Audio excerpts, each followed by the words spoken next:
Og i dag så skal vi altså se på asfaltens udvikling gennem tiderne. Og det er simpelthen sådan et spændende emne. Jeg kan simpelthen ikke vente med at dele min store entusiasme med jer elever. Jeg må sige, det er simpelthen skønt. Men som I så måske ved, så i året 1583, der blev det allerførste asfalt lavet. Se, det var en meget spændende blanding der mellem flint og så en masse andre ting, som jeg ikke kan huske, hvad er.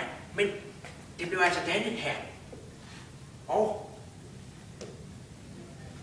i og med, at det blev dannet der, så havde vi muligheden for at lave veje her i Danmark og rundt om i verden. Men der var dog det, men man kunne ikke få det ordentligt rundt til alle folk.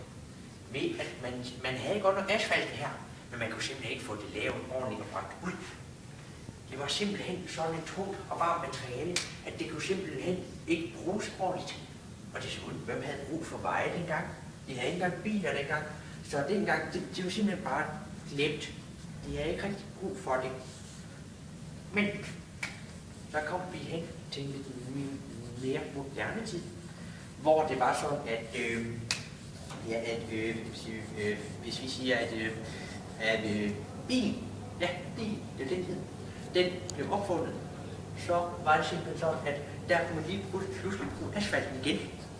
Og så at køre en bil på en grusvej, det er behageligt, for at sige det mildt.